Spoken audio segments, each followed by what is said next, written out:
you are in the throes of a campaign that's entering its final couple of weeks. 2 weeks. Let's go. I know. So in doing so, I wanted to hit on just some of the issues that the rest of us around the state would be looking at, and I know that for all of the, how when you run for office, you think you have one set of priorities, but then life hands you another set of priorities. Uh-huh. That really does describe you with water, doesn't it? Oh yeah, water. I mean, I always cared about it, but Hmm. I didn't know what PFAS were. I Hmm. thought we were done with lead. I thought, that's where we're at though, that we're still fixing these issues.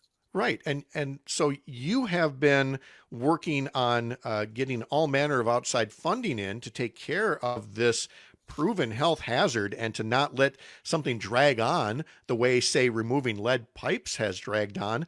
But in doing so, obviously, that still incurs a cost, and that cost has, I guess, become an issue. So when you're talking to folks at events or doors or wherever, and they bring up the cost of doing the right thing with water, tell folks how you're trying to balance both ends of that equation.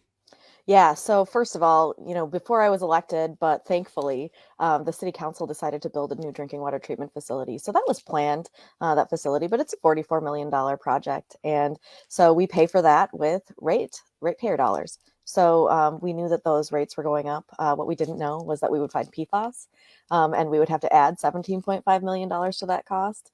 And then we had a 15-year plan to remediate the remaining 8,000 lead service lines in our city. Well, the EPA wants to get that done in 10 years. Great. So we came up with a 5-year plan to capitalize on all the bipartisan infrastructure law dollars that we can get.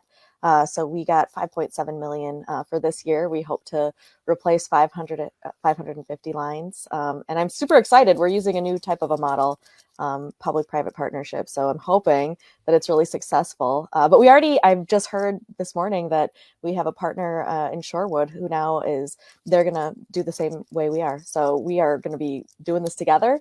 And I think we're going to be removing a lot more lead than anyone expected this year. It reminds me that I don't believe it was in the last budget cycle, but the one before that, when the whole notion of providing more state funding for lead pipe removal came up. And it was either Assembly Speaker Robin Voss or another high ranking Republican that said in so many words, well, that's just a Milwaukee problem anyway. And so Mm-mm. they cut out the funding. And there's more than a couple of communities outside of Milwaukee going, no, that's oversimplification and probably something a little bit uglier too. Lead lines are still very much a problem in some Yeah. Wisconsin cities. Yeah, I mean, we are 150 years old as a city, so of course our infrastructure is old as well. And also, I take exception with saying that lead is only a problem in Milwaukee. It's a problem in Milwaukee. They have 80,000 lead service lines they need to remediate, and they need to we all owe it to Milwaukee's children, our future population here, to make sure they're not exposed to these hazards. So I take exception with that. I think that's not the right way to describe how we work together. But luckily, we have the historic bipartisan infrastructure law funding that we can all take advantage of. So I'm excited to get going on this. And obviously, PFAS, I continuously advocate for. I was just in Wisconsin Rapids last night talking about the latest. I'm waiting very impatiently for news about our first settlement in the multi-district litigation. But that would certainly give us flexibility in being able to relook at our rates. We've raised them 60, 65%. So people are feeling that crunch. And that's what I'm hearing on doors when I'm knocking. So in looking for those other revenue sources that could offset, ratepayers and taxpayers and all of that, it sure seems to me an opportunity to again talk about the $125 million that legislative Republicans are sitting on, in part because of a demand on Republicans' part that essentially, the language has changed that really ties the hands of the DNR to engage in any enforcement action against some of the entities that might have been the polluters or the contaminators of the soil. And if you're going to help the ratepayers and the taxpayers, it really doesn't make much sense to go and protect the people who caused the problem in the first place. Right. So the very first thing I heard when we started talking about remediating the PFAS in Wausau was, well, why are we paying for this? Why are we, the citizens of Wausau, the ratepayers of Wausau, why are we on the hook for this when we clearly didn't create the PFAS? We didn't pollute it. And that is a good question, which is why we engaged in a couple of lawsuits. But, when it comes to state law, of course we want to hold the manufacturers of these products accountable. If they've spilled it, I think that we want to hold accountable.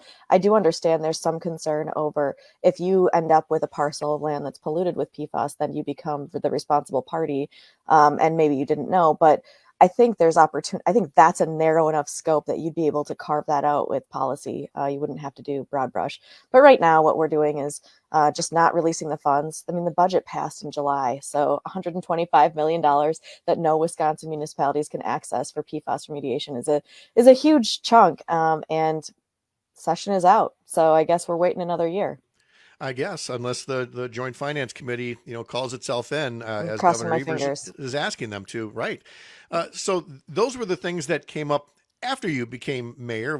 But in running for mayor, obviously some of the core issues are still out there, especially employment, workforce development, getting a workforce in the first place. You were recently part of a candidate forum with your opponent, and to me, part of the discussion was, is it about attracting some kind of big business, what I think of as kind of a Foxconn approach to this, or is it more about, developing the workforce and small businesses?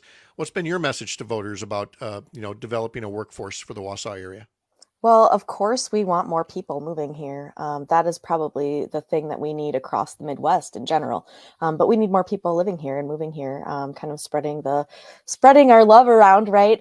We have businesses. I think there are 10,000 open jobs in the county, so there's plenty of opportunity for folks that want to capitalize. What we do need more of, housing, childcare, those opportunities, because people are getting crunched, especially people. I don't count myself in that group now, but the younger people, the young adults, they are struggling. They're struggling with rents. They're struggling with how to manage their children and their schedules, and that's something where government can step in to help, especially when it comes to childcare expansion, advocating for childcare, and also housing, making sure that we're building things that people can actually afford. And building them, by the way, in a quality manner, because one of the talking points I hear often is about regulation, and we need to get Yeah. rid of regulation. And I understand getting rid of red tape, but I always worry that the alternative to that is you're ditching the protections, not the regulations, the protections. And what good is building a bunch of affordable housing if it's slipshod? And so Right. I guess I'm all the time sounding that alarm about, when people campaign against regulation. And I have a sense that's probably one of the talking points you hear as well. Oh yeah, and we heard it in a couple of debates recently too. So, the regulation that we have, when it comes to affordable housing, we're largely doing a capital stack that includes federal funding. So we do have to follow those regulations, CDBG funding, HUD, all of that. Like we have to make sure we're following those rules, and labor laws, because we're building our communities, and building it as part of it. We've also heard about the questions about childcare and regulations there. There was an audible gasp in the audience last week during one of our forums when somebody mentioned maybe grandmothers should be taking up the brunt of the childcare, and the grandmothers were like, "Hold up, I don't know about that Yeah. one. We have lives too." So I've heard a lot about that this weekend. Oh, okay. That, You know. that and the again, it's probably from the same people that are like, well, if we just make it tougher to retire, then they'll stay in the workforce longer. And I Our really bodies don't are know. wearing out, man. Like mine I already is. How many discs have you ruptured? I got two gone. Exactly. I got no knees. I can't do this forever. Exactly. Katie Rosenberg, thank you so much. Sorry Thank about the you. mix up that we cheated you a couple of minutes there, but it was so nice to catch up with you. It was wonderful to talk to you. And it was Oh, great and to see Dana's face. I know it's awesome. We have to do more roundtable stuff like Yeah. that. That'd be a lot of fun. All right, Mayor Rosenberg, thank you so much. Have a great day.